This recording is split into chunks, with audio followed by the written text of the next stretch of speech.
या देवी सर्वभूतेषु मां सिद्धिदात्रीरूपेण संस्थिता नमस्तस्यै नमस्तस्यै नमस्तस्यै नमो नमः। ओम दुम दुर्गाय नमः। शारदीय नवरात्रि की महानवमी की आप सभी को हार्दिक शुभकामनाएं। माँ भगवती जगदम्बा दुर्गा की कृपा सदैव आप और आपके समस्त परिवार पर बनी रहे और आपको आपके जीवन में आपके कार्यों में सिद्धि की प्राप्ति हो, इस प्रकार का वरदान माँ आपको प्रदान करें। कथा प्रारंभ करने से पहले आप सभी का दिल से आभार। आप सब जो इस चैनल से जुड़े हुए हैं, हर रोज की कथाएं सुन रहे हैं, सारी वीडियोस को देखते हैं, कमेंट करते हैं इतने प्यारे प्यारे, लाइक करते हैं वीडियो को, और सबसे बड़ी बात, बहुत ज़्यादा इस वीडियो को आप लोग अपने फैमिली फ्रेंड्स में शेयर भी करते हैं। तो आप सभी का दिल से आभार। और अब आज की कथा का श्रवण करते हैं। और आज की वीडियो में आप दुर्गा सप्तशती के अंतिम पाठ सुनेंगे, जैसे कि प्राधानिक रहस्य, वैकृतिक रहस्य और मूर्ति रहस्य। इसके अलावा सिद्ध कुंजिका स्तोत्र और क्षमा प्रार्थना स्तोत्र भी सुनेंगे। तो आज की वीडियो बहुत महत्वपूर्ण है, क्योंकि नवरात्रि के अंतिम दिन इन पाठों को करने से माँ भगवती सिद्धिदात्री की कृपा आपको प्राप्त होती है और संपूर्ण नवरात्रि का फल आपको प्राप्त होता है। और जैसे कि नवरात्रि की 9वीं तिथि है आज, तो कलश विसर्जन से संबंधित अगर आप जानकारी चाहते हैं तो इसके लिए चैनल पर वीडियो अपलोड हो चुकी है, ज़रूर देख लीजिए। और अब माँ भगवती जगदम्बा का अपने मन में ध्यान कीजिए और ओम नमः चंडिकाय इस मंत्र का उच्चारण कीजिए। फिर पूरे भक्तिभाव से इस पावन कथा का श्रवण करते हैं। सप्तशती के इन तीनों रहस्यों के नारायण ऋषि, अनुष्टुप छंद तथा महाकाली, महालक्ष्मी एवं महासरस्वती देवता हैं। शास्त्रोक्त फल की प्राप्ति के लिए जप में इनका विनियोग होता है। राजा बोले, हे भगवान, आपने चंडिका के अवतारों की कथा मुझसे कही। हे ब्रह्मन, अब इन अवतारों की प्रधान प्रकृति का निरूपण कीजिए। हे द्विजश्रेष्ठ, मैं आपके चरणों में पड़ा हूँ। मुझे देवी के जिस स्वरूप की और जिस विधि से आराधना करनी है, वह सब यथार्थ रूप से मुझे बतलाइए। ऋषि कहते हैं, हे राजन, यह रहस्य परम गोपनीय है। इसे किसी से कहने योग्य नहीं बतलाया गया है, किंतु तुम मेरे भक्त हो, इसलिए तुमसे न कहने योग्य मेरे पास कुछ भी नहीं है। त्रिगुणमयी परमेश्वरी महालक्ष्मी ही सबका आदि कारण है। वे ही दृश्य और अदृश्य रूप से संपूर्ण विश्व को व्याप्त करके स्थित हैं। हे राजन, वे अपनी चारों भुजाओं में मातुलुंग, बिजौरे का फल, गदा, खेट अर्थात ढाल एवं पान पात्र और मस्तक पर नाग, लिंग तथा योनि इन वस्तुओं को धारण करती हैं। तपाए हुए स्वर्ण के समान इनकी कांति है। तपाए हुए स्वर्ण के समान ही उनके भूषण हैं। उन्होंने अपने तेज से इस शून्य जगत को परिपूर्ण किया है। परमेश्वरी महालक्ष्मी ने इस संपूर्ण जगत को शून्य देखकर केवल तमोगुण रूप उपाधि के द्वारा एक अन्य उत्कृष्ट रूप धारण किया। वह रूप एक नारी के रूप में प्रकट हुआ, जिसके शरीर की कांति निखरे हुए काजल की भांति काले रंग की थी। उसका श्रेष्ठ मुख दाढ़ों से सुशोभित था। नेत्र बड़े बड़े और कमर पतली थी। उसकी 4 भुजाएं ढाल, तलवार, प्याले और कटे हुए मस्तक से सुशोभित थी। वह वक्षस्थल पर कबंध अर्थात धड़ की तथा मस्तक पर मुंडों की माला धारण किए हुए थी। इस प्रकार प्रकट हुई स्त्रियों में सबसे श्रेष्ठ तामसी देवी ने महालक्ष्मी से कहा, माताजी, आपको नमस्कार है। मुझे मेरा नाम और कर्म बताइए। तब महालक्ष्मी ने स्त्रियों में श्रेष्ठ उस तामसी देवी से कहा, मैं तुम्हें नाम प्रदान करती हूँ और तुम्हारे जो जो कर्म हैं उनको भी बतलाती हूँ। महामाया, महाकाली, महामारी, क्षुधा, त्रिषा, निद्रा, तृष्णा, एकवीरा, कालरात्रि तथा दुरत्यया, ये तुम्हारे नाम हैं, जो कर्मों के द्वारा लोक में चरितार्थ होंगे। इन नामों के द्वारा तुम्हारे कर्मों को जानकर जो उनका पाठ करता है वह सुख भोगता है। हे राजन, महाकाली से यो कहकर महालक्ष्मी ने अत्यंत शुद्ध सत्व गुण के द्वारा दूसरा रूप धारण किया, जो चंद्रमा के समान गौरवर्ण था। वह श्रेष्ठ नारी अपने हाथों में अक्षमाला, अंकुश, वीणा तथा पुस्तक धारण किए हुए थी। महालक्ष्मी ने उसे भी नाम प्रदान किए। महाविद्या, महावाणी, भारती, वाक, सरस्वती, आर्या, ब्राह्मी, कामधेनु, वेदगर्भा और धीश्वरी, बुद्धि की स्वामिनी, ये तुम्हारे नाम होंगे। तदनंतर महालक्ष्मी ने महाकाली और महासरस्वती से कहा, हे देवियों, तुम दोनों अपने अपने गुणों के योग्य स्त्री पुरुष के जोड़े उत्पन्न करो। उन दोनों से यो कहकर महालक्ष्मी ने पहले स्वयं ही स्त्री पुरुष का एक जोड़ा उत्पन्न किया। वे दोनों हिरण्यगर्भ अर्थात निर्मल ज्ञान से संपन्न, सुंदर तथा कमल के आसन पर विराजमान थे। उनमें से एक स्त्री थी और दूसरा पुरुष।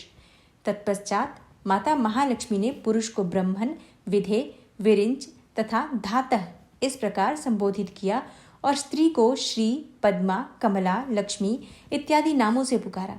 इसके बाद महाकाली और महासरस्वती ने भी एक एक जोड़ा उत्पन्न किया। इनके भी रूप तथा नाम मैं तुम्हें बतलाता हूँ।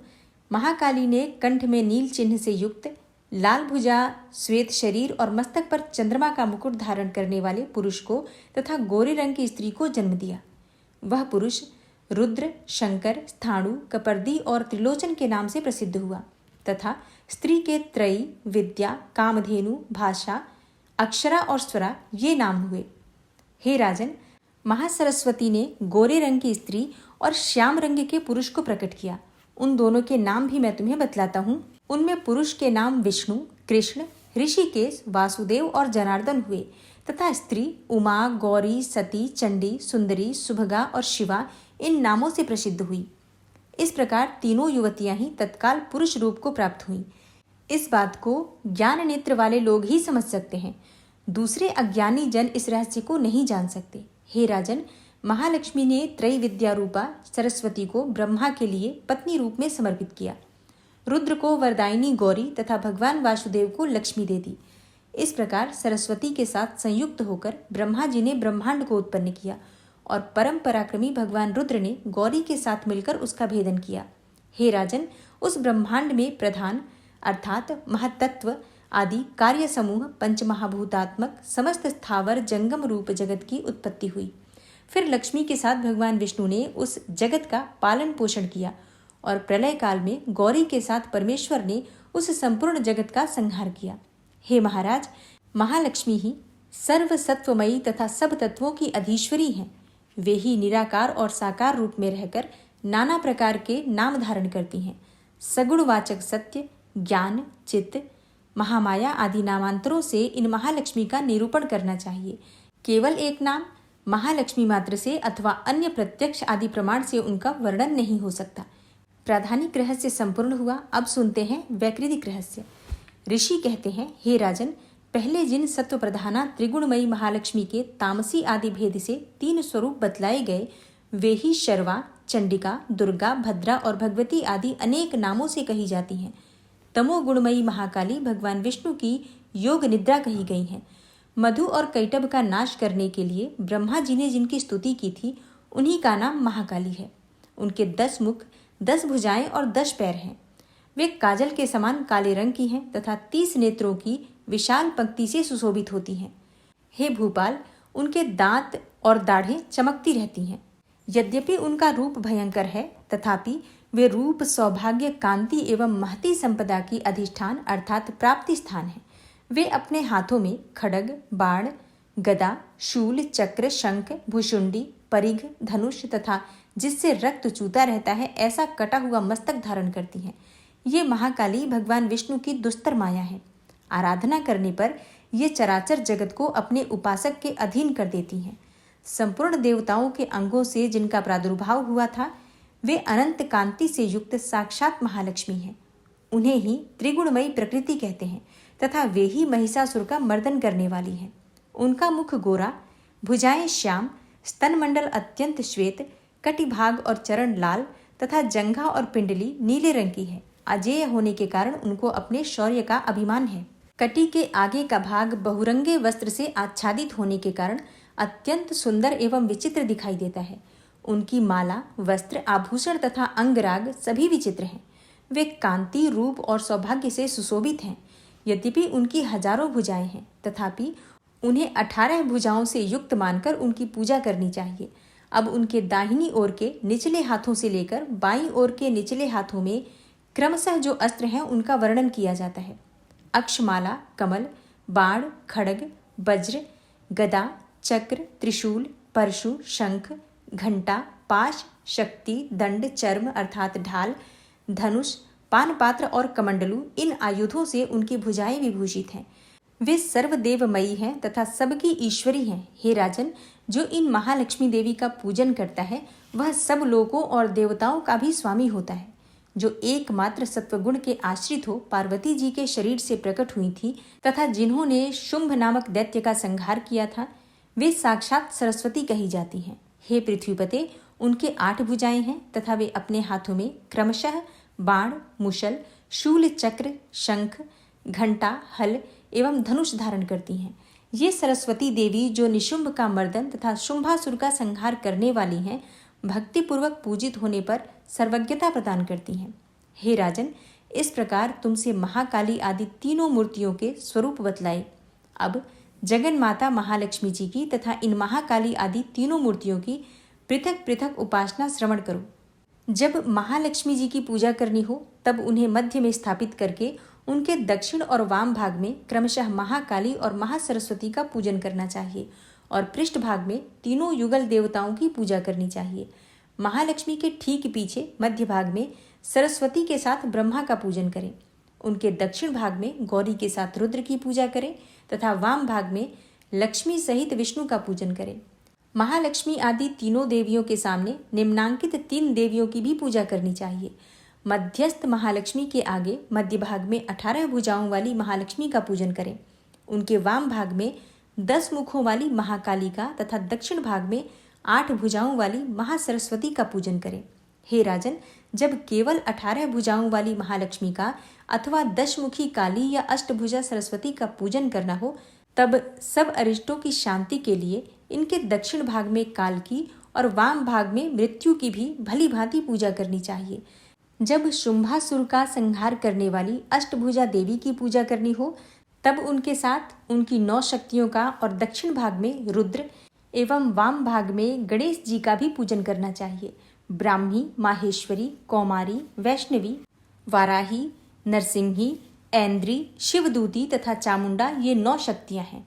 नमो दिव्ये इस स्तोत्र से महालक्ष्मी की पूजा करनी चाहिए तथा उनके 3 अवतारों की पूजा के समय उनके चरित्रों में जो स्तोत्र और मंत्र आए हैं उन्हीं का उपयोग करना चाहिए। 18 भुजाओं वाली महिषासुरमर्दिनी महालक्ष्मी ही विशेष रूप से पूजनीय है, क्योंकि वे ही महालक्ष्मी, महाकाली तथा महासरस्वती कहलाती हैं। वे ही पुण्य पापों की अधीश्वरी तथा संपूर्ण लोकों की महेश्वरी हैं। जिसने महिषासुर का अंत करने वाली महालक्ष्मी की भक्तिपूर्वक आराधना की है वही संसार का स्वामी है। अतः जगत को धारण करने वाली भक्तवत्सला भगवती चंडिका की अवश्य पूजा करनी चाहिए।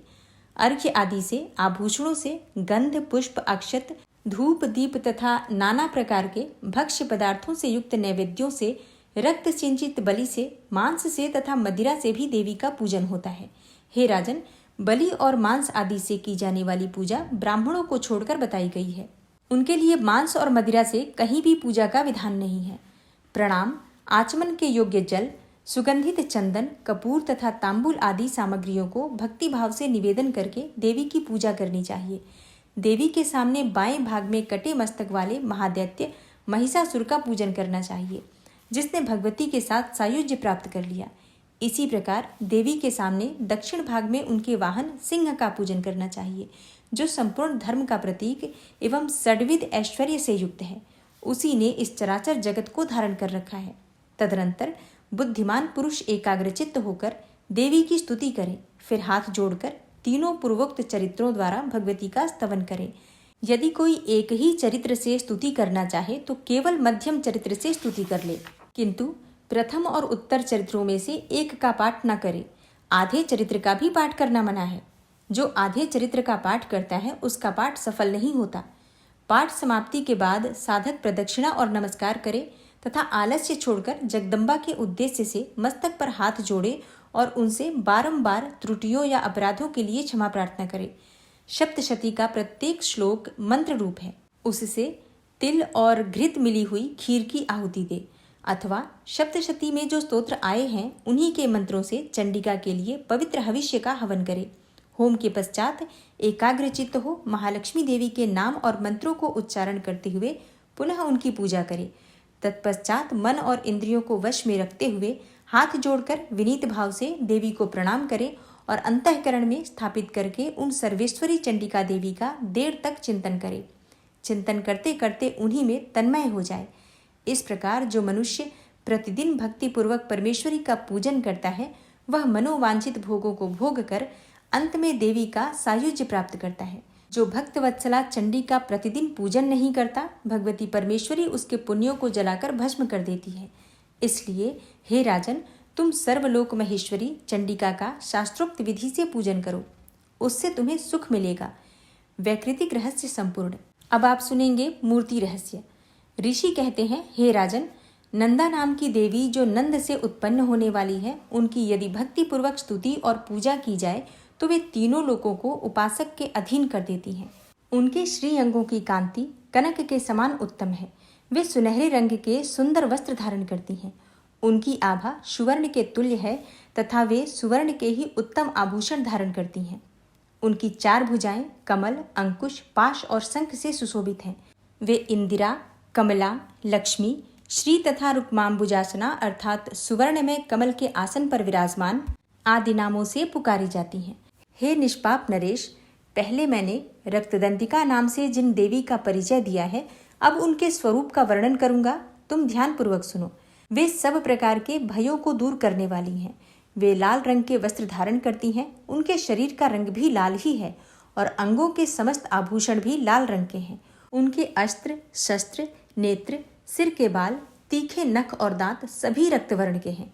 इसलिए वे रक्तदंतिका कहलाती और अत्यंत भयानक दिखाई देती हैं।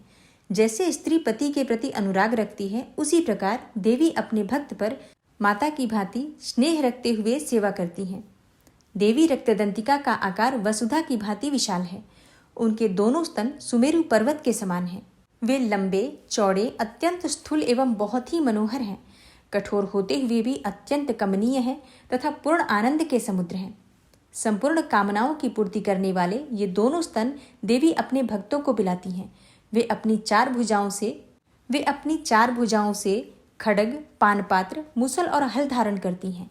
ये ही रक्त चामुंडा और योगेश्वरी देवी कहलाती हैं। इनके द्वारा संपूर्ण चराचर जगत व्याप्त है।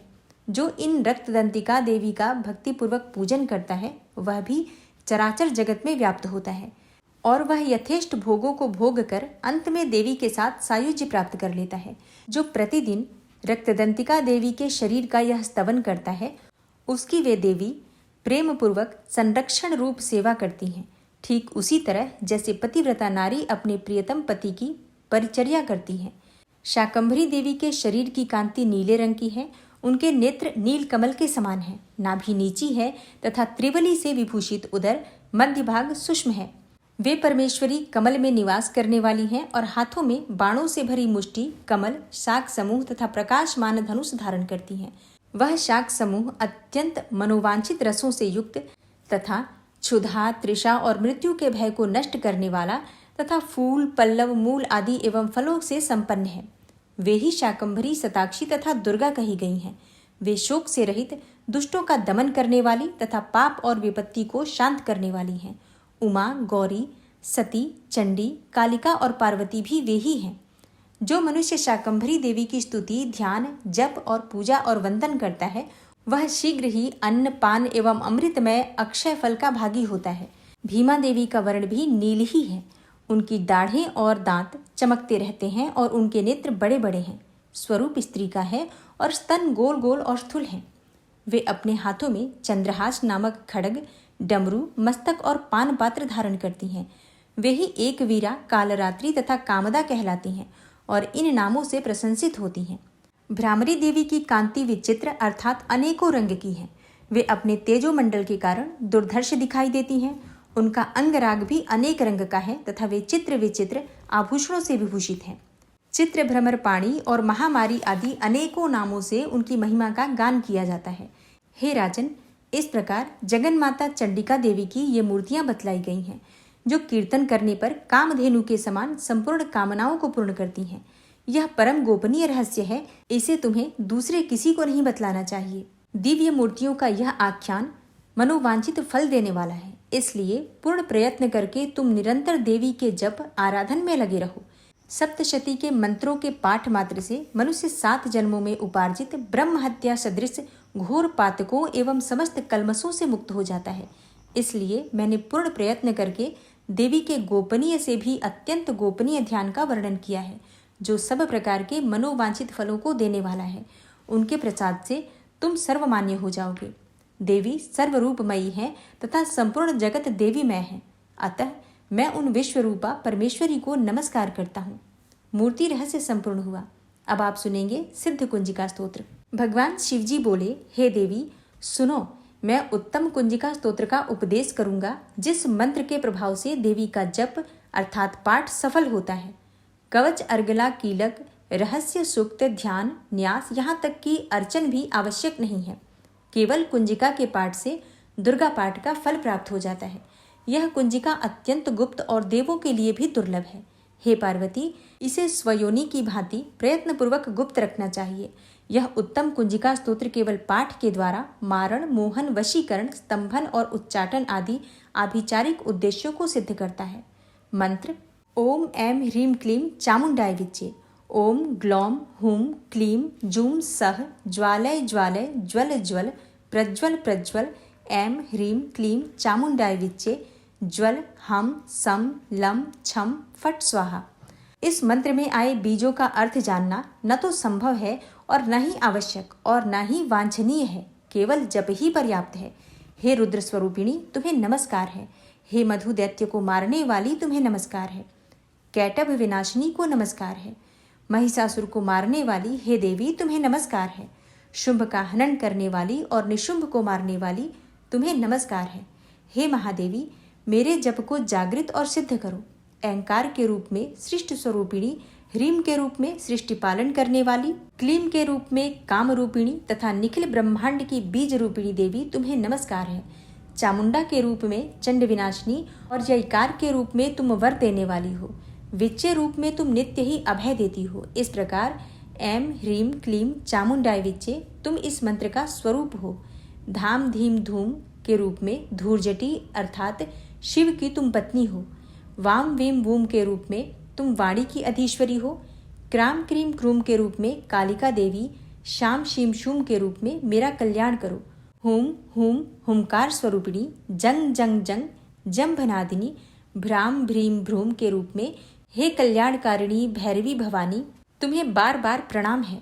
अंग कंग चंग टंग तंग पंग यंग शंग विम दुम एम वीम हंग छंग धिजांग्र धिजांग्र, इन सबको तोड़ो और दीप्त करो करो स्वाहा। पाम पीम पुम के रूप में तुम पार्वती पूर्णा हो। खाम खीम खूम के रूप में तुम खेचरी अर्थात आकाशचारिणी हो अथवा खेचरी मुद्रा हो। साम सीम सूम स्वरूपिणी सप्तशती देवी के मंत्र को मेरे लिए सिद्ध करो। यह कुंजिका स्तोत्र मंत्र को जगाने के लिए है। इसे भक्तिहीन पुरुष को नहीं देना चाहिए। हे पार्वती, इसे गुप्त रखो। हे देवी, जो बिना कुंजिका के सप्तशती का पाठ करता है उसे उसी प्रकार सिद्धि नहीं मिलती जिस प्रकार वन में रोना निरर्थक है। सिद्ध कुंजिका स्तोत्र समाप्त हुआ। अब आप सुनेंगे क्षमा प्रार्थना। हे परमेश्वरी, मेरे द्वारा रात दिन सहस्त्रों अपराध होते रहते हैं। यह मेरा दास है, यूं कहकर मेरे उन अपराधों को तुम कृपा पूर्वक क्षमा करो। हे परमेश्वरी, मैं आवाहन नहीं जानता, विसर्जन करना नहीं जानता तथा पूजा करने का भी ढंग नहीं जानता, क्षमा करो। हे देवी सुरेश्वरी, मैंने जो मंत्रहीन, क्रियाहीन और भक्तिहीन पूजन किया है वह सब आपकी कृपा से पूर्ण हो। सैकड़ों अपराध करके भी जो तुम्हारी शरण में जा जगदम्ब कहकर पुकारता है उसे वह गति प्राप्त होती है जो ब्रह्मा आदि देवताओं के लिए भी सुलभ नहीं है। हे जगदम्बिके, मैं अपराधी हूँ किंतु तुम्हारी शरण में आया हूँ। इस समय दया का पात्र हूँ, तुम जैसा चाहो करो। हे देवी, हे परमेश्वरी, अज्ञान से, भूल से अथवा बुद्धि भ्रांत होने के कारण मैंने जो न्यूनता या अधिकता कर दी हो वह सब क्षमा करो और प्रसन्न हो। हे सच्चिदानंद स्वरूपा परमेश्वरी, हे जगन माता कामेश्वरी, तुम प्रेम पूर्वक मेरी यह पूजा स्वीकार करो और मुझ पर प्रसन्न रहो। हे देवी, हे सुरेश्वरी, तुम गोपनीय से भी गोपनीय वस्तु की रक्षा करने वाली हो। मेरे निवेदन किए हुए इस जप को ग्रहण करो। हे परमेश्वरी, तुम्हारी कृपा से मुझे सिद्धि की प्राप्ति हो। ओम नमः चंडिकायै। दोस्तों, दुर्गा सप्तशती के सभी अध्याय आज संपूर्ण हो गए हैं। उम्मीद करती हूँ कि आप सबको ये वीडियो ज़रूर अच्छी लगी होंगी। और हाँ, इस पाठ को पढ़ने में, उच्चारण करने में, ध्यान में, पूजा में, आराधन में किसी भी प्रकार की जाने अनजाने मुझसे गलती हुई हो तो माँ भगवती दुर्गा से अपने दोनों हाथ जोड़कर मैं क्षमा मांगती हूँ। माँ जगदम्बा मुझे समस्त गलतियों के लिए क्षमा करें और हम सभी के ऊपर अपनी कृपा सदैव बनाए रखें। और हाँ, अगर आप एकादशी का व्रत करते हैं या प्रदोष का व्रत करते हैं, पूर्णिमा की जानकारी चाहते हैं तो इसके लिए चैनल से जुड़े रहिए। इन सभी व्रतों की सही जानकारी और व्रत की कथाएं इस चैनल पर आपको सही समय पर प्राप्त होती रहती हैं। इसलिए चैनल से जुड़े रहिए और मिलती हूँ मैं आपसे अगली वीडियो में। तब तक के लिए नमस्कार।